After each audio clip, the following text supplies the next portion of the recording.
Hello, everyone, and today we're going to be talking about one of my favorite, Maslow's hierarchy of needs.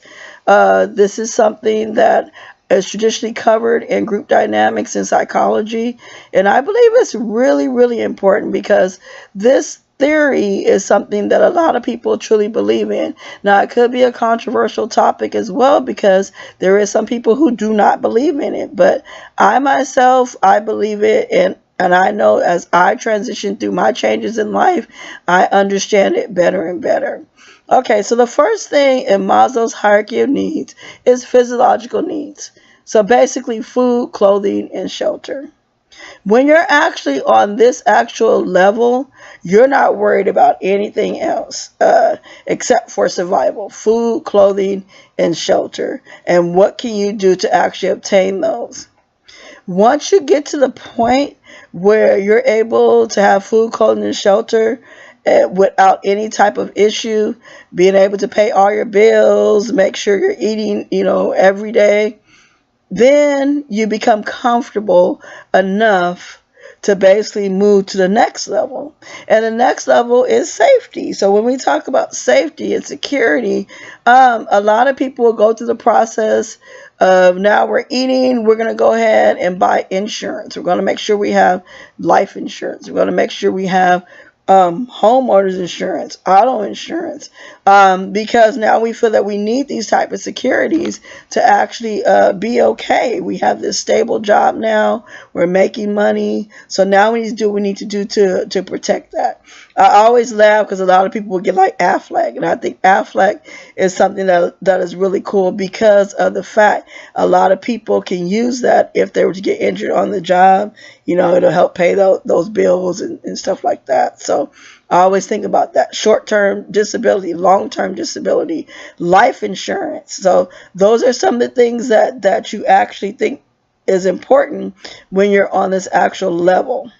Now, once all that's said and done, then we get to the belongingness stage. And this is the stage where everything's fine. You're working, you're moving and grooving, you're making money. All your finances are in order in the household. So now it's time to kind of have fun, start interacting with others. Some people will join certain groups because of their interests. For example, you might join a music group. Maybe you might join a public speaking group. Maybe you'll join the PTA. You'll do something because one thing I can honestly say as human beings, we do want to belong to something. I remember someone had made a comment in the classroom where they had stated that they were too poor to have a girlfriend. I was like, what does that mean? And basically, based on their beliefs, as a male, they believed that they had to have the ability to pay for everything in regards to the relationship. So they did not even strive to have a girlfriend because of that aspect. Now they're in a position where they're making money, they're moving and grooving, and now they're able to seek that wife or that family they've been looking for in the long haul because they're comfortable. They're making more money. Then they have something called self-esteem, and this is the part where people take time out to take care of themselves. Join the gym, start eating healthy. I mean, you have the means, you have the time, you have the desire because everything is met. You're no longer stressed out. So now it's time to focus on you and what you need to do to make yourself feel better. And then once you master that, then the very last stage is self-actualization. And self-actualization is when you're going to go through the process and you're going to do things that you never thought you could do before. You're going to go above and beyond. This is where you join those marathons. You start writing those books. Just doing things that shows that you're successful and you want to share your success with others. I know myself, I always think about my level as I progress. And I can say that I'm at the point where I can honestly say I'm at the self-esteem level. And that's a far stretch because I remember when I was at that physiological level.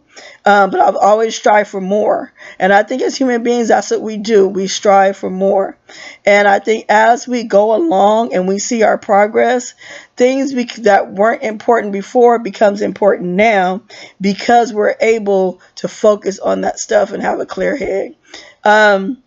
So continue reading. This is something that, like I said, in chapter 3, and hopefully this was a beneficial video, and see you next time.